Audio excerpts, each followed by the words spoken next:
أعوذ بالله من الشيطان الرجيم يا عبادي الذين آمنوا إن أرضي واسعة فإياي فاعبدون كل نفس ذائقة الموت كل نفس ذائقة الموت. حضرت خدیجہ رضی اللہ عنہ کے تقریباً پہلے سے 2 شادیاں ہو چکی تھی، وہ 2 شوہروں سے بیوہ ہو چکی تھی اور ان کے کئی بچے بھی تھے اور ان کی عمر 40 سال کی تھی. ایسی حالت میں اس عمر میں نبی نے 25 سال کی عمر میں پہلا نکاح حضرت خدیجہ رضی اللہ عنہ سے کیا.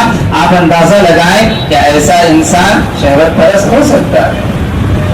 کہ وہ انسان جو اپنے سے 15 سال کی بڑی خاتون سے نکاح کرے، کیا وہ انسان شہوت پرست ہو سکتا ہے؟ نعوذ باللہ. وہ انسان جس نے اپنا پہلا نکاح ایک ایسی عورت سے، ایک ایسی خاتون سے کیا جس کے پہلے سے 2 نکاح ہو چکے تھے، کیا وہ انسان شہوت پرست ہو سکتا ہے؟ کیا وہ انسان کہ جس نے اپنا پہلا نکاح ایسی عورت سے کیا جس سے تقریباً پہلے سے بچے موجود تھے، کیا وہ انسان شہوت پرست ہو سکتا ہے؟ نعوذ باللہ، ہرگز نہیں. یہ 2 نکاح اللہ کے نبی صلی اللہ علیہ وسلم نے کی، ان میں بھی آپ غور کرنے کی کوشش کریں. 11 بیویوں میں صرف ایک حضرت عائشہ رضی اللہ عنہ تھی کہ جو کنواری بیوی تھی، باقرہ تھی. بقیہ تمام آپ کی بیویاں یا تو مطلقہ تھی یا تو بیوہ. اکثر وہ عورتیں جو بیوہ تھی اور ان میں سے بھی بعض وہ بیویاں تھیں کہ جن کی عمر نبی کریم صلی اللہ علیہ وسلم سے زیادہ. اللہ اکبر. ایسے انسان پر یہ اعتراض کیا جائے کہ نعوذ باللہ یہ عورت پرست ہے، نعوذ باللہ شہوت پرست ہے، یہ بے بنیاد اعتراض ہے. یہ ایسی باتیں ہیں کہ جن کی وجہ سے خود ہی اپنے آپ میں بدنام اور یہ ایسی طرح سے اپنے آپ پر یہ تھوکنے والے ہیں. یاد رکھیں، انسان آسمان کی طرف چہرہ کر کے اگر آسمان پر تھوکنا چاہے تھوک اسی کے چہرے پر گرے گا، وہ تھوک آسمان تک پہنچنے والا نہیں.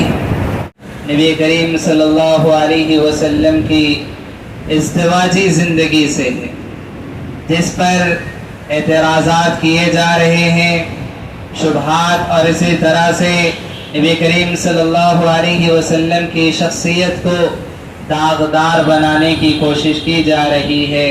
ایسے حالات میں ضروری ہے کہ ہم نبی کریم صلی اللہ علیہ وسلم کی ازدواجی زندگی کے بارے میں معلومات حاصل کریں اور جو پیارے نبی صلی اللہ علیہ وسلم کی حقیقت ہے اس کو ہم لوگوں کے سامنے رکھیں اور اسی طرح سے پیارے نبی صلی اللہ علیہ وسلم کی شخصیت کا ہم دفاع کریں. محترم حاضرین، آج جس عنوان کے تحت میں آپ کے سامنے کچھ باتیں رکھنے والا ہوں وہ عنوان ہے نبی کریم صلی اللہ علیہ وسلم کی متعدد شادیوں کی حکمتیں. محترم حاضرین، جیسا کہ ہم جانتے ہیں کہ پیارے نبی صلی اللہ علیہ وسلم کی تقریباً 11 بیویاں تھیں. یقیناً یہ اللہ تبارک و تعالیٰ کا انتخاب ہے. میرا اور آپ کا ایمان ہے کہ کائنات میں کوئی عورت اتنی خوش نصیب، ایسی طرح سے اللہ تبارک و تعالیٰ کی جانب سے اتنے مقام و مرتبے اور فضل و شرف والی نہیں ہیں جو عورتیں پیارے نبی محمد رسول اللہ صلی اللہ علیہ وسلم کے نکاح میں آئیں اور جن کو آپ صلی اللہ علیہ وسلم کی ازواج مطہرات ہونے کا شرف حاصل ہوا. محترم حاضرین، سب سے پہلے یہ بات یاد رکھیں کہ یہ جو شادیاں ہوئی، سب سے پہلی بات یہ ہے کہ یہ اللہ کے حکم اور اللہ کے انتخاب سے ہوئی. دوسری بات کہ جس طرح سے آج پیارے نبی محمد رسول اللہ صلی اللہ علیہ وسلم کی شخصیت کے سلسلے میں اعتراض کیا جا رہا ہے، نعوذ باللہ پیارے نبی صلی اللہ علیہ وسلم کی شخصیت کو داغدار بنانے کی کوشش کی جا رہی ہے اور یہ کہا جا رہا ہے کہ پیارے نبی صلی اللہ علیہ وسلم نے اتنی شادیاں کیوں کی، پیارے نبی کی اتنی بیویاں کیوں تھی. نعوذ باللہ پیارے نبی صلی اللہ علیہ وسلم شہوت پرست تھے یا عورت پرست تھے. اس طرح کی نعوذ باللہ کیسی کیسی باتیں کہی جا رہی. یہ اعتراضات کیے جا رہے ہیں، اس کا جواب میں آپ کے سامنے رکھوں گا، لیکن یہ بات یاد رکھیں، سب سے پہلے اس بات کو سمجھنے کی کوشش کریں، یہ جو اعتراض کیا جا رہا ہے بڑا کھوکھلا اعتراض ہے، بڑا بے بنیاد یہ اعتراض ہے۔ یہ ایسا اعتراض ہے کہ جو پیارے نبی صلی اللہ علیہ وسلم کی زندگی میں جو مشرکین مکہ تھے، جو مشرکین عرب تھے، جو لوگ اللہ کے نبی صلی اللہ علیہ وسلم کے جانی دشمن تھے، جو ہمیشہ اس بات کی کوشش کیا کرتے تھے کہ کوئی چیز مل جائے کہ جس پہ نبی پر اعتراض کر سکے، ایسے لوگوں نے بھی نبی کی شادیوں پر کبھی اعتراض نہیں کیا۔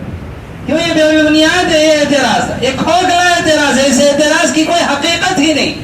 اگر آپ اس بات کو سمجھنا چاہتے ہیں اور اس اعتراض کا اگر آپ جواب دینا چاہتے ہو تو آپ اس بات کو سمجھنے کی کوشش کریں، نبی کریم صلی اللہ علیہ وسلم کی جو شادیاں ہوں کن حالات میں ہوئی، کب نبی نے شادیاں کی، ذرا ان باتوں پر آپ غور کر لیں، آپ کو اس کا جواب مل جائے گا۔ آپ سمجھنے کی کوشش کریں، اس انسان کو، اس شخصیت کو شہوت پرست نعوذ باللہ کہا جا رہا ہے کہ جس نے 25 سال کی عمر میں 40 سال کی خاتون سے اپنا پہلا نکاح کیا۔ جس انسان نے 25 سال کی عمر میں، نوجوان آدمی نے اپنا پہلا نکاح اس عورت سے کیا جس عورت کا یہ تیسرا نکاح تھا۔ اللہ اکبر، یعنی کہ حضرت خدیجہ رضی اللہ عنہ، حضرت خدیجہ رضی اللہ عنہ کے تقریباً پہلے سے 2 شادیاں ہو چکی تھی، وہ 2 شوہروں سے بیوہ ہو چکی تھی اور ان کے کئی بچے بھی تھے اور ان کی عمر 40 سال کی تھی۔ ایسی حالت میں اس عمر میں نبی نے 25 سال کی عمر میں پہلا نکاح حضرت خدیجہ رضی اللہ عنہ سے کیا۔ آپ اندازہ لگائیں کہ ایسا انسان شہوت پرست ہو سکتا ہے؟ کہ وہ انسان جو اپنے سے 15 سال کی بڑی خاتون سے نکاح کرے، کیا وہ انسان شہوت پرست ہو سکتا ہے؟ نعوذ باللہ۔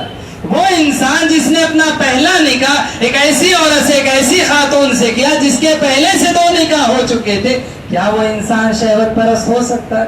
کیا وہ انسان کہ جس نے اپنا پہلا نکاح ایسی عورت سے کیا جس سے تقریباً پہلے سے بچے موجود تھے، کیا وہ انسان شہوت پرست ہو سکتا ہے؟ نعوذ باللہ، ہرگز نہیں ہو۔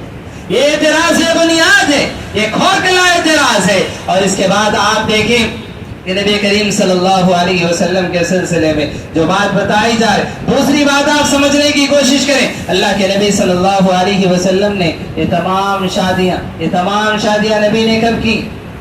نبی کریم صلی اللہ علیہ وسلم نے 25 سال کی عمر میں حضرت خدیجہ سے نکاح کیا، قریب 25 سال تک حضرت خدیجہ کے ساتھ نبی کریم صلی اللہ علیہ وسلم رہے۔ ان کی وفات کے بعد یعنی کہ اللہ کے نبی صلی اللہ علیہ وسلم کی عمر تقریباً 50 سال سے زائد ہو چکی تھی، اس عمر میں اللہ کے نبی صلی اللہ علیہ وسلم نے بقیہ 10 نکاح کی، بقیہ 10 نکاح کی۔ اللہ کے نبی صلی اللہ علیہ وسلم نے نوجوانی کی عمر میں یا ایسی عمر میں جس میں انسان کے جذبات ابھرتے، ایسی عمر میں اللہ کے نبی نے شادیاں نہیں کی۔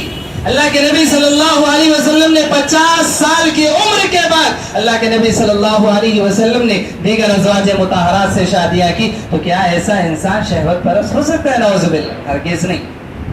اور جو نکاح اللہ کے نبی صلی اللہ علیہ وسلم نے کی ان میں بھی آپ غور کرنے کی کوشش کریں۔ 11 بیویوں میں صرف ایک حضرت عائشہ رضی اللہ عنہا تھی کہ جو کنواری بیوی تھی، باکرہ تھی، بقیہ تمام آپ کی بیویاں یا تو مطلقہ تھیں یا تو بیوہ، اکثر وہ عورتیں جو بیوہ تھیں، اور ان میں سے بھی بعض وہ بیویاں تھیں کہ جن کی عمر نبی کریم صلی اللہ علیہ وسلم سے زیادہ تھی۔ اللہ اکبر۔ ایسے انسان پر یہ اعتراض کیا جائے کہ نعوذ باللہ یہ عورت پرست ہے، نعوذ باللہ شہوت پرست ہے، یہ بے بنیاد اعتراض ہے۔ یہ ایسی باتیں ہیں کہ جن کی وجہ سے خود ہی اپنے آپ میں بدنام اور یہ اسی طرح سے اپنے آپ پر یہ تھوکنے والے ہیں۔ یاد رکھیں، انسان آسمان کی طرف چہرہ کر کے اگر آسمان پر تھوکنا چاہے، تھوک اسی کے چہرے پر گرے گا، وہ تھوک آسمان تک پہنچنے والا نہیں۔ تو یہ وہی کوششیں، یہ ناکام کوششیں نبی کو بدنام کرنے کی اور اسی طرح سے نبی کریم صلی اللہ علیہ وسلم کی شخصیت کو داغدار کرنے کی۔ محترم حاضرین، اب یہ بات غور کریں کہ نبی کریم صلی اللہ علیہ وسلم نے 11 جو شادیاں کی، اللہ کے نبی کی جو 11 بیویاں تھیں، کیونکہ اس پر ہم اعتراض ہے، اسی طرح سے اس پر ہم بات نہیں کر سکتے۔ کیوں؟ یہ اللہ تبارک و تعالیٰ کی جانب سے حکم اور اسی طرح سے اللہ تبارک و تعالیٰ کی جانب سے یہ نبی کو اجازت تھی, یہ نبی کریم صلی اللہ علیہ وسلم کی خصوصیت تھی. اللہ نے آپ کو یہ خصوصیت عطا فرمائی. یہ میرا اور آپ کا کوئی اختیار نہیں کہ نبی کرے اتنی شادیاں, کیونکہ ہم میں سے کسی کو یہ اختیار نہیں. ہاں یہ بات ہم جان سکتے کہ نبی نے جو اتنی شادیاں کی, حکمت کیا تھی, حکمت اس کی کیا تھی, وجوہات اس کی کیا تھی, اس کے مقاصد کیا تھے, یہ ہم یقیناً جاننے کی کوشش کر سکتے ہیں. تو آج کے خطبے میں آپ کے سامنے انشاءاللہ انہی حکمتوں, انہی مقصدوں اور اسی طرح سے انہی وجوہات کو آپ کے سامنے پیش کرنے کی کوشش کروں گا کہ نبی کریم صلی اللہ علیہ وسلم نے 11 بیویوں کے ساتھ ایسی طرح سے 11 شادیاں اللہ کے نبی صلی اللہ علیہ وسلم نے کی. بنیادی طور پر اگر ہم ان حکمتوں کو جاننے کی کوشش کریں گے تو 4 طرح کی حکمتیں ہمیں ملیں گی. بنیادی طور پر 4 طرح کی حکمتیں ہمیں ملیں گی. نمبر 1, تعلیمی حکمت. اللہ کے نبی صلی اللہ علیہ وسلم اس دنیا کے لیے ہدایت اور رہنمائی کا ذریعہ بن کر آئے. آخری نبی کی شکل میں, خاتم النبیین کی شکل میں اللہ کے نبی صلی اللہ علیہ وسلم آئے تھے, اور آپ کے بعد اب قیامت تک کوئی نبی اور رسول آنے والا نہیں ہے. ساری امت تک اس دین کو پہنچانے کی ذمہ داری اللہ تبارک و تعالیٰ نے آپ کو عطا فرمائی تھی. اور ہم یہ جانتے ہیں کہ امت میں مرد بھی ہوتے ہیں اور عورتیں بھی ہوتی ہیں, مرد بھی ہوتے ہیں اور عورتیں بھی ہوتی ہیں. اللہ کے نبی صلی اللہ علیہ وسلم ساری انسانیت کے لیے, مرد حضرات کے لیے بھی اور عورتوں کے لیے بھی نبی بن کر آئے تھے. جس طرح سے اللہ کے نبی صلی اللہ علیہ وسلم مردوں کو تعلیم دیتے تھے اللہ کے نبی صلی اللہ علیہ وسلم, ویسے ہی عورتوں کو بھی تعلیم دینے کے لیے آئے تھے. لیکن یہ بھی یاد رکھیں کچھ ایسے مسائل بھی ہوتے ہیں, کچھ ایسے مسائل بھی ہوتے ہیں کہ جو ایک مرد عورتوں کے ساتھ کھلے طور پر ان معاملات میں یا ان مسائل میں گفتگو نہیں کر سکتا, جس طرح کے عورتوں کے خصوصی مسائل ہوتے ہیں, حیض کے مسائل, نفاس کے مسائل, یا اسی طرح سے عورتوں کے کچھ خاص مسائل ہوتے ہیں. ان مسائل میں ایک مرد کھلے طور پر عورتوں سے بات چیت یا گفتگو نہیں کر سکتا. اور ایسے بیشتر مسائل ہیں کہ جو صحابیات یا جو عورتیں کھلے طور پر نبی کے سامنے آ کر اپنے مسائل پیش نہیں کر سکتی تھی. اسی لیے نبی کریم صلی اللہ علیہ وسلم نے ان عورتوں سے نکاح کیا کہ یہ عورتیں اللہ کے نبی صلی اللہ علیہ وسلم اپنی بیویوں کو تعلیم دیں گے, اور عورتیں آ کر آپ کی بیویوں سے وہ تعلیم حاصل کریں گی, وہ مسائل دریافت کریں گی, وہ مسائل آپ کی بیویوں سے پوچھیں گی, اور اللہ کے نبی صلی اللہ علیہ وسلم ان کا جواب دیں گے, یا وہ بیویاں ان کا جواب اس طرح سے دیں گی. تو تعلیم کی حکمت سے, تعلیم کی غرض سے, تعلیم کے مقصد سے اللہ کے نبی صلی اللہ علیہ وسلم نے یہ نکاح کیے تھے. اس لیے ہم دیکھتے ہیں کہ جس طرح سے کثرت روایات, اسی طرح سے بہت ساری احادیث کے روایات کرنے کے سلسلے میں جہاں حضرت ابو ہریرہ رضی اللہ عنہ کا نام آتا ہے, وہیں پر حضرت عائشہ رضی اللہ عنہا کا بھی نام آتا ہے. بہت ساری روایات حضرت عائشہ رضی اللہ عنہا نے روایت کی تھی. تو لہٰذا معلوم ہوا تعلیم کی غرض سے, عورتوں میں تعلیم کے کام کو پہنچانے کے لیے, دین کی تعلیم کو لوگوں تک, عورتوں تک پہنچانے کے لیے اللہ کے نبی صلی اللہ علیہ وسلم نے ان عورتوں کو ذریعہ بنایا. ان عورتوں سے اللہ کے نبی نے نکاح کیا اور تعلیم کے مقصد کو اللہ کے نبی صلی اللہ علیہ وسلم نے عام کیا. ایک اور چیز یہ بات یاد رکھیں کہ صحابہ کرام رضی اللہ عنہم بیان فرماتے کہ حضرت عائشہ رضی اللہ عنہا اتنی ذہین اور اسی طرح سے مسائل پر ایسی گرفت تھی حضرت عائشہ رضی اللہ عنہا کو کہ صحابہ کہتے ہیں کبار صحابہ, بڑے بڑے صحابہ کو کچھ مسائل سمجھ میں نہیں آتے تو وہ حضرت عائشہ رضی اللہ عنہا کی طرف رجوع کرتے, ان سے پوچھتے کہ مائی عائشہ یہ مسئلہ ہمیں سمجھنے نہیں آ رہا ہے, آپ ہمیں بتا دیں. اللہ اکبر. تو یہ حکمت تھی نبی کی شادیوں کے پیچھے. ایک پہلی حکمت یہ کہ تعلیم کی غرض سے نبی کریم صلی اللہ علیہ وسلم نے نکاح کی. دوسری جو حکمت تھی وہ تشریعی حکمت. یعنی کہ کچھ ایسے مسائل, اسی طرح سے کچھ ایسے باطل عقائد لوگوں میں, عرب کے لوگوں میں اس وقت رائج ہو چکے تھے, ایسے کچھ رواج بن چکے تھے کہ جو شریعت سے ٹکرانے والے تھے. اللہ تبارک و تعالیٰ نے نبی کی ان شادیوں کے ذریعے سے ان باطل عقائد یا اسی طرح سے ان رسوم اور رواج کا اللہ تبارک و تعالیٰ نے خاتمہ فرمایا. انشاءاللہ تفصیل کے ساتھ میں آگے آپ کے سامنے ذکر کروں گا. تیسری جو حکمت ہے وہ معاشرتی حکمت. معاشرتی حکمت کا مطلب یہ ہے کہ آپس میں تعلقات یا اس طرح سے اجتماعیت کے ان تعلقات کو مضبوط کرنا ایک اہم مقصد تھا. جس طرح سے ہم دیکھتے ہیں عرب کے لوگ اگر کسی قبیلے سے یا کسی خاندان سے اپنے تعلقات کو اگر قائم کرنا چاہتے یا اپنے تعلقات کو مضبوط کرنا چاہتے تو ان سے سسرالی رشتہ قائم کیا کرتے، ان سے سسرالی رشتہ قائم کیا کرتے تھے۔ اس طرح سے اللہ کے نبی صلی اللہ علیہ وسلم نے بھی کچھ خاندانوں سے کچھ قبیلوں سے اللہ کے نبی صلی اللہ علیہ وسلم نے سسرالی رشتہ قائم کیا، جیسے آگے انشاءاللہ میں آپ کے سامنے اس کی تفصیل بیان کروں گا۔ چوتھی حکمت جو تھی وہ سیاسی حکمت، یعنی کہ اللہ کے نبی صلی اللہ علیہ وسلم کے زمانے میں ایسے کچھ مسائل پیش آئے کہ دوسرے خاندان یا دوسرے قبیلے یا ایسے قبیلے کے لوگ جو اللہ کے نبی کے دشمن تھے، ایسے قبیلے کی لڑکیوں سے یا ایسے قبیلے کی عورتوں سے اللہ کے نبی صلی اللہ علیہ وسلم نے نکاح کیا۔ اس کا نتیجہ یہ نکلا کہ آپس میں محبت بڑھ گئی اور آپس میں معاملہ، نتیجہ اس کا یہ نکلا کہ سارے کا سارا قبیلہ اسلام قبول کر لیا۔ اللہ اکبر۔ تو یہ حکمتیں بنیادی طور پر یہ 4 حکمتیں تھیں جن کی بنیاد پر اللہ کے نبی صلی اللہ علیہ وسلم نے یہ نکاح کیے تھے۔ پہلی حکمت تعلیمی حکمت، دوسری تشریعی حکمت، اور تیسری معاشرتی حکمت، اور چوتھی اس طرح سے ہم دیکھیں کہ سیاسی حکمت تھی۔ اب میں آپ کے سامنے تفصیل کے ساتھ یہ بات رکھوں گا کہ نبی کریم صلی اللہ علیہ وسلم کی 11 بیویاں، کس بیوی سے اللہ کے نبی نے کس حکمت کے ساتھ نکاح کیا، میں آپ کے سامنے ایک بیوی کی حکمت یا اسی طرح سے ایک بیوی کے ساتھ جو اللہ کے نبی نے نکاح کیا یا شادی کی اس کے پیچھے کیا حکمت تھی، میں آپ کے سامنے انشاءاللہ تفصیل کے ساتھ ذکر کروں گا۔ آپ تمام سے میں پھر ایک مرتبہ یہ گزارش کرتا ہوں کہ ان حکمتوں کو آپ بغور سماعت فرمائیں، اپنے ذہنوں میں رکھیں، اگر یاد نہ ہو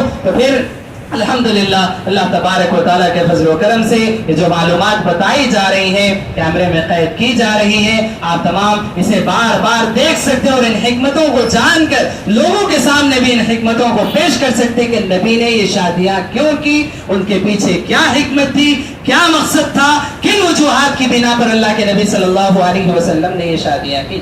تو پہلی بیوی سیدہ خدیجہ رضی اللہ عنہا، نبی کریم صلی اللہ علیہ وسلم کی پہلی شادی حضرت خدیجۃ الکبریٰ رضی اللہ عنہا سے ہوئی۔ یقیناً ہم جانتے ہیں کہ نبی کریم صلی اللہ علیہ وسلم کی یہ جو شادی ہوئی خود حضرت خدیجہ رضی اللہ عنہا نے پیارے نبی صلی اللہ علیہ وسلم کے اخلاق، آپ کے کردار کو دیکھ کر خود حضرت خدیجہ رضی اللہ عنہا نے نکاح کا پیغام بھیجا۔ اللہ کے نبی صلی اللہ علیہ وسلم نے اپنے بڑوں سے یعنی کہ چچا سے مشورہ کیا جنہوں نے آپ کی پرورش کی، اور اللہ کے نبی نے یہ دیکھا تھا کہ حضرت خدیجۃ الکبریٰ رضی اللہ عنہا بڑے احترام کے قابل خاتون ہیں، بڑی لائق و فائق خاتون ہیں، اور اسی طرح سے معزز خاندان اور قبیلے سے یہ تعلق رکھنے والی ہیں، اور اسی طرح سے یہ ان کی سوچ، ان کی فکر جو تھی یہ بڑی اہم کردار رکھتی تھی نبی کریم صلی اللہ علیہ وسلم کے اس پہلے نکاح کے سلسلے۔ اللہ کے نبی صلی اللہ علیہ وسلم نے نکاح کیا، لیکن یاد رکھیں جیسے میں نے آپ کو بتایا کہ اللہ کے نبی نے جتنے نکاح کیے تھے یہ سب سے پہلے اللہ کا انتخاب تھا، اللہ نے انتخاب فرمایا تھا۔ تو حضرت خدیجہ سے جو نکاح ہوا یقیناً یہ اللہ کا انتخاب تھا، اور ایسے حالات میں جب نبی کمزور پڑ چکے تھے، اللہ تبارک و تعالیٰ نے آپ کو نبوت اور رسالت سے سرفراز فرمایا، ایسے وقت میں تسلی دینے والی، ہمدردی سے بات کرنے والی اور نبی پر سب سے پہلے اسلام قبول کرنے والی یہی سیدہ خدیجۃ الکبریٰ رضی اللہ عنہا تھی۔ تو ہمیں معلوم ہوتا ہے کہ کس حکمت کے ساتھ اللہ کے نبی صلی اللہ علیہ وسلم کا یہ پہلا نکاح ہوا۔ دوسرا نکاح حضرت سودا رضی اللہ عنہا سے اللہ کے نبی صلی اللہ علیہ وسلم کا دوسرا نکاح ہوا۔ یہ دوسرا نکاح کب ہوا؟ حضرت خدیجۃ الکبریٰ رضی اللہ عنہا کی وفات کے بعد، حضرت خدیجۃ الکبریٰ رضی اللہ عنہا کی وفات کے بعد، یعنی کہ تقریباً اللہ کے نبی صلی اللہ علیہ وسلم کی عمر 50 سال سے زائد ہو چکی تھی، اور جب تک حضرت خدیجہ زندہ تھی نبی نے کوئی دوسرا نکاح نہیں کیا، نبی نے کوئی دوسرا نکاح نہیں کیا تھا۔ اس کے بعد ہم دیکھیں حضرت سودا رضی اللہ عنہا سے نبی کریم صلی اللہ علیہ وسلم کا نکاح ہوا، دوسرا نکاح، اور اس کی حکمت کیا تھی؟ اس کی حکمت یہ تھی کہ حبشہ کی ہجرت کے بعد حضرت سودا رضی اللہ عنہا بیوہ ہو چکی تھی، اور اس طرح سے ان کا کوئی کفیل، کوئی ذمہ دار نہیں تھا، ان کا نہیں تھا. اور اس طرح سے اگر وہ واپس اپنے قبیلے یا اپنے خاندان میں اگر لوٹ جاتی تو اس بات کا امکان تھا کہ انہیں پھر شرک کی طرف مجبور کیا جا سکتا تھا. اللہ کے نبی صلی اللہ علیہ وسلم نے دیکھا کہ ان کا کوئی ذمہ دار نہیں ہے, ان کا کوئی کفیل نہیں ہے, اب ان کے اخراجات کو اور اسی طرح سے ان کے ذمہ داری کو نبھانے والا کوئی نہیں ہے. اسی لیے اللہ کے نبی صلی اللہ علیہ وسلم نے حضرت سودا رضی اللہ عنہا کے ساتھ نکاح کیا تھا. اسی طرح سے ہم دیکھیں دوسرا نکاح تیسرا نکاح جو اللہ کے نبی صلی اللہ علیہ وسلم کا ہوا وہ سیدہ عائشہ رضی اللہ عنہا سے ہوا. سیدہ عائشہ رضی اللہ عنہا سے ہوا جو کہ حضرت ابوبکر صدیق رضی اللہ عنہ کی بیٹی تھی. اور جیسے میں نے آپ کو بتایا عرب کے اندر یہ چیز تھی کہ تعلقات کو اگر مضبوط کرنا ہو, ایسی طرح سے اگر محبت کو بڑھانا ہو تو وہ آپس میں اس طرح سے رشتہ داری کیا کرتے تھے. اور حضرت ابوبکر تو وہ شخص ہیں جن سے نبی کو سب سے زیادہ محبت, جن سے نبی کو سب سے زیادہ محبت تھی. نبی نے حضرت ابوبکر کے بارے میں کہا کہ میں نے دنیا میں جتنے لوگ ہیں جتنوں کا مجھ پر احسان ہے میں نے سب کے احسان کو چکا دیا سوائے ابوبکر کے. ابوبکر کے احسان کو میں نے نہیں چکایا اور اس کا بدلہ اللہ تبارک و تعالیٰ ہی دے گا. تو میرے حال بتانے کا مقصد یہ کہ حضرت ابوبکر صدیق رضی اللہ عنہ اس طرح سے نبی سے بہت گہرا تعلق ان کا تھا, لیکن یاد رکھیں رشتہ داری نہیں تھی, رشتہ داری نہیں تھی. تعلق بڑا گہرا تھا, دوستی بڑی گہری تھی, لیکن رشتہ داری نہیں تھی. اللہ کے نبی صلی اللہ علیہ وسلم نے حضرت عائشہ سے نکاح کر کے حضرت ابوبکر سے رشتہ داری قائم کی,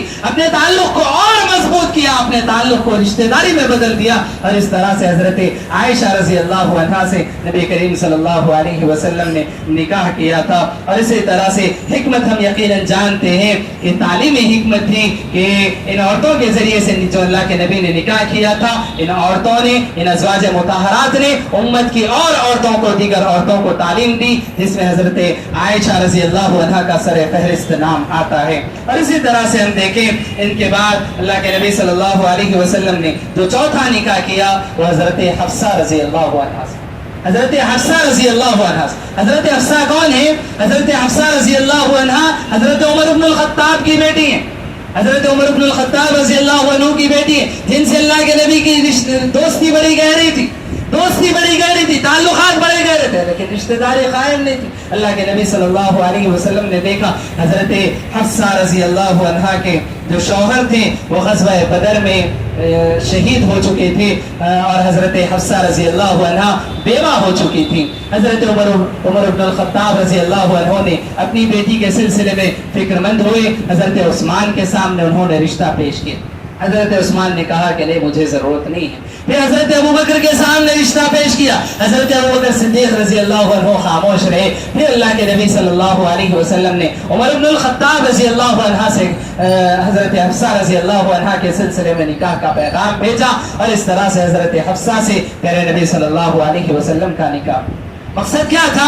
تعلقات کو مضبوط کرنا, رشتہ داری قائم کرنا. اگر آپ کو بات سمجھ میں نہ آئے تو آپ یہ بات سمجھنے کی کوشش کریں کہ جو خلفائے راشدین جسے ہم کہتے ہیں, صحابہ میں جن کا سب سے بڑا مقام و مرتبہ ہے, آپ دیکھیں سب کی رشتہ داری نبی سے. حضرت ابوبکر حضرت عائشہ رضی اللہ عنہا سے نکاح کر کے اللہ کے نبی نے رشتہ داری قائم. حضرت عمر فاروق رضی اللہ عنہ دوسرے خلیفہ, اللہ کے نبی نے حضرت حفصہ سے نکاح کر کے رشتہ داری قائم کی. تیسرے خلیفہ حضرت عثمان غنی رضی اللہ عنہ, اللہ کے نبی نے اپنی دو بیٹیوں کو حضرت عثمان کے نکاح میں دیا تھا, رشتہ داری قائم ہو. چوتھے خلیفہ حضرت علی رضی اللہ عنہ, اللہ کے نبی نے اپنی بیٹی حضرت فاطمہ رضی اللہ عنہا کا نکاح حضرت علی سے کیا اور اس طرح سے رشتہ داری قائم. تو محترم حاضرین, بتانے کا مقصد یہ چاروں خلفائے راشدین اللہ کے نبی صلی اللہ علیہ وسلم سے رشتہ داری ان کی قائم ہو چکی تھی, اور اس طرح سے محبت ان کی اور زیادہ بڑھ چکی تھی, تعلقات اور زیادہ ان کے مضبوط ہو چکے تھے. یہ کچھ حکمتیں تھیں. اور اس طرح سے ہم دیکھیں حضرت پانچواں نکاح جو اللہ کے نبی صلی اللہ علیہ وسلم نے کیا حضرت زینب بنت خزیمہ رضی اللہ عنہا سے کی. زینب بنت خزیمہ رضی اللہ عنہ یہ بھی بیوہ خاتون تھی. غزوہ بدر میں ان کے شوہر شہید ہو چکے تھے, اور یہ بات یاد رکھیں یہ وہ خاتون تھی کہ جن کی عمر اللہ کے نبی صلی اللہ علیہ وسلم کے نکاح کے وقت میں 60 سال ان کی عمر تھی. 60 سال ان کی عمر تھی. غزوہ بدر کب کا معاملہ ہے؟ آپ دیکھیں 2 سن ہجری میں یہ غزوہ بدر پیش آیا. اور اس کے بعد اللہ کے نبی صلی اللہ علیہ وسلم تقریباً 8 سال تک زندہ رہے. مطلب یہ کہ اس وقت اللہ کے نبی صلی اللہ علیہ وسلم کی عمر کتنی تھی؟ اس وقت اللہ کے نبی صلی اللہ علیہ وسلم کی عمر تقریباً 55 سال کی تھی. اور اس وقت اللہ کے نبی نے حضرت زینب بنت خزیمہ رضی اللہ عنہا سے نکاح کیا جن کی عمر اس وقت 60 سال کی تھی. اللہ اکبر. ایسے نبی پر لوگ اعتراض کرتے ہیں کہ یہ نبی شہوت پرست, یہ نبی عورت پرست, خواہشات کو پورا کرنے والے. نعوذ باللہ, بات ایسی نہیں ہے. نبی کریم صلی اللہ علیہ وسلم نے جن عورتوں سے نکاح کیا یا تو ان کو سہارا دینے کی خاطر, کیونکہ ان کے شوہر غزوہ بدر میں شہید ہو چکے تھے, ان کے کوئی ذمہ دار نہیں تھے, کوئی کفیل نہیں تھے, اور اگر یہ عورتیں لوٹ کر اپنے خاندان اپنے قبیلے میں جاتی تو اس بات کا امکان تھا کہ ان کے خاندان ان کے قبیلے کے لوگ پھر سے انہیں شرک کی طرف مجبور کر دیتے. اللہ کے نبی صلی اللہ علیہ وسلم ایسے وقت میں ان عورتوں کا سہارا بنتے ہیں اور ایسے وقت میں ان سے نکاح کر کے ان کی ذمہ داری کو اپنے کاندھوں پر ڈالتے ہیں. اور اسی طرح سے ہم یاد رکھیں زینب بنت خزیمہ رضی اللہ عنہا وہ خاتون ہیں کہ غزوہ بدر میں جس غزوے میں ان کے شوہر کا انتقال ہوا, اس غزوے میں ان کی ذمہ داری یہ تھی کہ وہ زخمیوں کی مرہم پٹی کر رہی تھی. زخمیوں کی مرہم پٹی وہ کر رہی تھی اور ان کو درمیان اسی اسنا میں اس بات کی اطلاع دی جاتی ہے کہ ان کے شوہر کا انتقال ہو چکا ہے, وہ شہید ہو چکے ہیں. باوجود اس کے اپنے شوہر کا غم منانے کی بجائے وہ زخمیوں کی مرہم پٹی میں لگے ہوئے ہیں. صبر و ضبط کے دامن کو انہوں نے چھوٹنے نہ دیا. اللہ کے نبی صلی اللہ علیہ وسلم کو جب معلوم ہوا کہ ایسی صابرہ یہ خاتون ہے, اتنا صبر و ضبط ان کے اندر ہے, اللہ کے نبی صلی اللہ علیہ وسلم نے اس خاتون کی قدر و قیمت کو سمجھا اور ان کی اہمیت کو سمجھتے ہوئے اللہ کے نبی صلی اللہ علیہ وسلم نے ان سے نکاح کا پیغام بھیجا. اور اسی طرح سے 6واں نکاح اللہ کے نبی صلی اللہ علیہ وسلم نے جو کیا وہ سیدہ زینب بنت جحش رضی اللہ عنہا سے, سیدہ زینب بنت جحش رضی اللہ عنہا سے. اس کی حکمت کیا تھی آپ یاد رکھیں. حضرت زینب بنت جحش رضی اللہ عنہا رشتے میں اللہ کے نبی صلی اللہ علیہ وسلم کی پھوپھی ذات بہن لگتی تھی, نبی کی پھپھیری بہن تھی اللہ کے حضرت زینب بنت جحش رضی اللہ عنہا. حکمت کیا تھی ذرا غور سے آپ سننے کی کوشش کریں کہ ان کا نکاح پہلے حضرت زید بن حارثہ رضی اللہ عنہ سے ہوا. زید بن حارثہ کون تھے؟ اللہ کے نبی صلی اللہ علیہ وسلم کے متبنہ یعنی کہ لے پالک بیٹے تھے, جن کو اللہ کے نبی نے پال لیا تھا.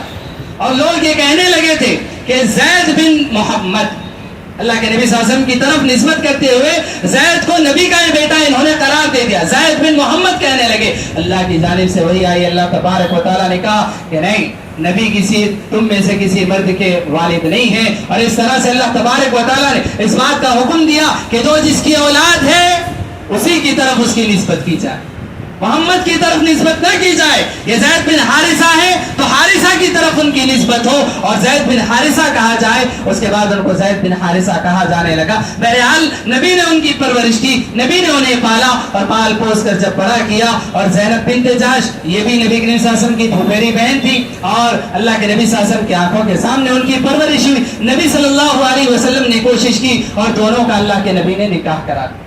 اللہ کے نبی نے دونوں کا نکاح کرا دیا. معاملہ نہ بن سکا, کچھ دن ساتھ رہے اور اس طرح سے پھر بعد میں معاملہ دونوں میں آپس میں انبن ہو چکی. اور اس کے بعد حضرت زینب بنت جحش رضی اللہ عنہا نے دیکھا کہ وہ قبیلے قریش سے تعلق رکھنے والی بڑے معزز خاندان قبیلے کی یہ تھی اور حضرت زید یہ نبی کے غلام تھے. حضرت زینب بنت جحش رضی اللہ عنہا نے اس چیز کو منظور نہ کیا اور بعد میں چل کر حضرت زید رضی اللہ عنہا نے حضرت زینب بنت جحش رضی اللہ عنہا کو طلاق دے. طلاق دے دینے کے بعد اللہ تبارک و تعالیٰ کی جانب سے یہ حکم ملا نبی کریم صلی اللہ علیہ وسلم کو کہ حضرت زینب بنت جحش سے نکاح کریں. کیوں؟ عرب میں یہ رواج بن چکا تھا کہ جو متبنہ ہو اس کی بیوی سے نکاح نہیں کیا جا سکتا. متبنہ یعنی کہ جس کو لے کر پال لیا گیا ہو اس کی بیوی سے نکاح حرام قرار دیا گیا تھا. یہ عرب کا رسوم و رواج تھے, لیکن شریعت میں ایسی کوئی بات نہیں ہے. اللہ تبارک و تعالیٰ نبی کو یہ حکم دے رہا تھا کہ عرب کے اندر جو رواج قائم ہو چکا ہے آپ اس نکاح کے ذریعے سے اس رواج کو ختم کریں. نبی کریم صلی اللہ علیہ وسلم کچھ دن تک خاموش رہے کہ لوگ کیا کہیں گے, لوگ مجھے بدنام کریں گے کہ میں نے اپنی جو رشتے میں لے پالک میرا بیٹا تھا اس کی بیوی سے میں نے نکاح کر لیا، گویا کہ میں نے اپنی بہو سے نکاح کر لیا. ایسی بات لوگ افواہ اڑائیں گے، اعتراض کریں گے، نبی خاموش رہیں گے. اللہ تبارک و تعالیٰ نے وحی نازل فرمائی. اللہ تبارک و تعالیٰ نے کہا واللہ احق ان تخشا، آپ لوگوں سے کیوں ڈر رہے ہیں؟ اللہ اس بات کا زیادہ حقدار ہے کہ آپ اللہ سے ڈریں. اور اللہ تبارک و تعالیٰ نے یہ بات کہی کہ زید نے جب اپنی ضرورت پوری کر لی اور ان کو طلاق دے دیا تو آپ اب مومنوں کو اس بات پر حرج نہیں ہونا چاہیے کہ آپ اس عورت سے نکاح کریں. اور جب اللہ تبارک و تعالیٰ نے حکم دیا، وحی نازل ہوئی، تو اس کے بعد اللہ کے نبی صلی اللہ علیہ وسلم نے اس عرب کی رواج کو توڑتے ہوئے، شریعت کے حکم کو بتاتے ہوئے، اللہ کے نبی صلی اللہ علیہ وسلم نے حضرت زینب بنت جحش رضی اللہ عنہا سے نکاح کیا. یہ ان سے نکاح کرنے کی حکمت تھی. اسی طرح سے ہم دیکھیں 7واں نکاح جو اللہ کے نبی صلی اللہ علیہ وسلم نے کیا وہ سیدہ ام سلمہ رضی اللہ عنہا سے نکاح کیا غزوہ احد میں.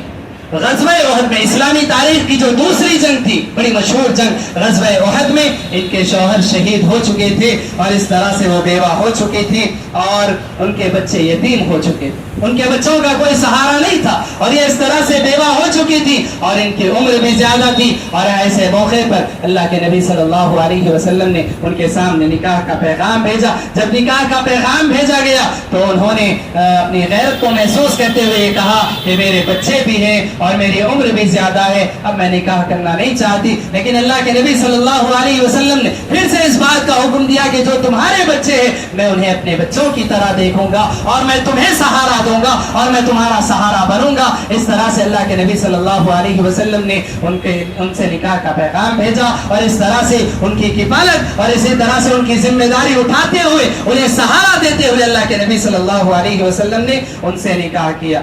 8واں نکاح اللہ کے نبی صلی اللہ علیہ وسلم نے جو کیا وہ سیدہ جویریہ بنت حارث سیدہ ام حبیبہ بنت ابی سفیان رضی اللہ عنہا سے اللہ کے نبی صلی اللہ علیہ وسلم نے 8واں نکاح کیا. یہ سیدہ جویریہ کون تھی؟ یہ سیدہ جویریہ رضی اللہ عنہا وہ تھی کہ جو مکہ ہی میں جنہوں نے اسلام قبول کر لیا تھا اور مکے کے جو سردار نبی کے دشمن تھے، بعد میں آگے چل کر انہوں نے اسلام قبول کیا. ابو سفیان جو قریش کے سردار تھے، یہ ان کی بیٹی تھی اور انہوں نے مکے ہی میں اسلام قبول کر لیا تھا. اسلام قبول کر کے وہ حبشہ کی طرف ہجرت کر کے جا چکی تھی اور بعد میں یہ ہوا کہ اللہ کے نبی صلی اللہ علیہ وسلم نے دیکھا کہ وہ بیوہ ہو چکی ہیں اور ان کے شوہر کا انتقال ہو چکا ہے، وہ حبشہ ہی میں رہ رہی ہیں. تو اللہ کے نبی صلی اللہ علیہ وسلم نے حبشہ کے بادشاہ نجاشی کے پاس یہ پیغام بھیجا کہ جویریہ بنت ابی سفیان ام حبیبہ رملہ بنت ابی سفیان سے مجھے نکاح کرنا ہے. اللہ کے نبی صلی اللہ علیہ وسلم نے نکاح کا پیغام بھیجا. تو اس کے بعد شاہ حبشہ نجاشی جو حبشہ کا نجاشی بادشاہ تھا، اس نے اللہ کے نبی صلی اللہ علیہ وسلم کے ساتھ رملہ بنت ابی سفیان رضی اللہ عنہا ام حبیبہ رضی اللہ عنہا کا نکاح اللہ کے نبی صلی اللہ علیہ وسلم کے ساتھ کیا. اور اس کے بعد معاملہ یہی ہوا کہ ابو سفیان جو نبی کے دشمن تھے، گہرے دشمن تھے، بعد میں چل کر یہ جو سسرال یہ رشتہ قائم ہوا، آگے چل کر یہ تعلقات بدلنے لگے اور ہم یقیناً یہ جانتے ہیں کہ آگے چل کر ابو سفیان نے بھی اسلام قبول کر لیا تھا. اور اس طرح سے 9واں نکاح اللہ کے نبی صلی اللہ علیہ وسلم نے جو کیا سیدہ جویریہ بنت حارث رضی اللہ عنہا سے. سیدہ جویریہ بنت حارث رضی اللہ عنہا کا تعلق بنی مستلق قبیلے بنو مستلق سے تھا. قبیلے بنو مستلق سے ان کا تعلق تھا اور یہ وہاں کے سردار کی یہ بیٹی تھی، وہاں کے سردار کی یہ بیٹی تھی. وہ اس قبیلے نے اسلام قبول نہیں کیا تھا. اب جب جنگ ہوئی قبیلے بنی مستلق کو قید کر لیا گیا اور انہی قیدیوں میں سے حضرت جویریہ رضی اللہ عنہا بھی تھی. یہ جب نبی کریم صلی اللہ علیہ وسلم کے پاس آئی اور نبی کو معلوم ہوا کہ یہ قبیلے بنی مستلق کی خاتون ہے، اللہ کے نبی صلی اللہ علیہ وسلم نے انہیں اس بات کی اجازت دی. اللہ کے نبی صلی اللہ علیہ وسلم نے دیکھا کہ اللہ کے نبی صلی اللہ علیہ وسلم نے انہیں اختیار دیا کہ چاہو تو میں تمہیں آزاد کر دوں گا اور تم اپنے قبیلے چلے جاؤ، یا پھر اگر تم چاہو تو میں تمہیں آزاد کر دوں گا اور میں تم سے نکاح کر لوں گا. انہوں انہوں نے اللہ کے نبی صلی اللہ علیہ وسلم کے ساتھ نکاح کرنے کو انہوں نے منظور کیا اور اس طرح سے اللہ کے نبی صلی اللہ علیہ وسلم سے ان کا نکاح ہوا. اور جب یہ نکاح ہوا تو حضرت جویریہ رضی اللہ عنہا کا ان کے قبیلے پر اتنا اثر ہوا کہ اللہ کے نبی صلی اللہ علیہ وسلم پر وہ سارا قبیلہ اسلام قبول کرتا ہے اور اسلام لے آتا ہے. یہ سیاسی حکمت تھی. جیسے میں نے آپ کو بتایا کہ اللہ کے نبی نے کچھ ایسی حکمتیں بھی دیکھی کہ اگر نکاح کریں گے تو شاید سارا قبیلہ اسلام قبول کر لے گا. اس طرح سے وہ سارا قبیلہ اس نے اسلام قبول کر لیا.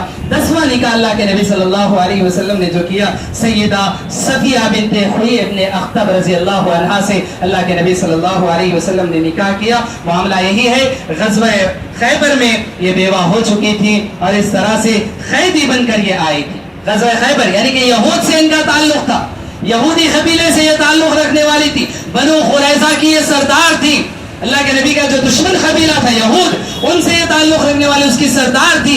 اور اس کے بعد اللہ کے نبی صلی اللہ علیہ وسلم کے پاس یہ قیدی بن کر آئیں. اور جب قیدی بن کر آئیں تو اللہ کے نبی صلی اللہ علیہ وسلم نے انہیں بھی اس بات کا اختیار دیا کہ چاہو تو میں تمہیں آزاد کر دوں گا اور تم اپنے قبیلے چلے جاؤ, یا پھر چاہو تو تم مجھ سے نکاح کر لو. انہوں نے بھی نکاح کرنے کو منظور کیا اور اس طرح سے اللہ کے نبی صلی اللہ علیہ وسلم کے ساتھ ان کا نکاح ہو گیا. 11ویں شادی اللہ کے نبی صلی اللہ علیہ وسلم نے جو کی سیدہ میمونہ بنت حارث رضی اللہ عنہا سے نکاح کیا. معاملہ یہ تھا کہ یہ بھی بیوہ ہو چکی تھی اور حضرت عباس رضی اللہ عنہ جو اللہ کے نبی صلی اللہ علیہ وسلم کے چچا تھے, انہوں نے نبی کریم صلی اللہ علیہ وسلم کو توجہ دلائی اور اس بات کا حکم دیا کہ آپ ان کے ساتھ صلہ رحمی کریں اور ان کے ساتھ اچھا برتاؤ کریں, آپ ان سے نکاح کر لیں تاکہ ان کی ذمہ داری آپ ان کا سہارا بن سکیں. اور اللہ کے نبی صلی اللہ علیہ وسلم نے حضرت عباس رضی اللہ عنہ کے اصرار پر حضرت میمونہ بنت حارث رضی اللہ عنہا سے نکاح کیا. تو یہ 11 بیوی اللہ کے نبی صلی اللہ علیہ وسلم کی جو تھی یہ حکمتیں تھی, حکمتوں کے تحت اللہ کے نبی صلی اللہ علیہ وسلم نے نکاح کیے تھے. ایک پہلی حکمت تعلیمی حکمت تھی, دوسری حکمت تشریعی حکمت تھی, تیسری حکمت معاشرتی حکمت تھی اور چوتھی حکمت جو تھی اللہ کے نبی صلی اللہ علیہ وسلم نے اس طرح سے جو اللہ کے نبی صلی اللہ علیہ وسلم سیاسی حکمت کے تحت یہ نکاح کیے تھے. رب العالمین سے ہم دعا کرتے ہیں کہ رب العالمین ہم تمام کو اللہ اور اس کے رسول کے احکام و فرامین کے مطابق زندگی گزارنے کی توفیق عطا فرمائے.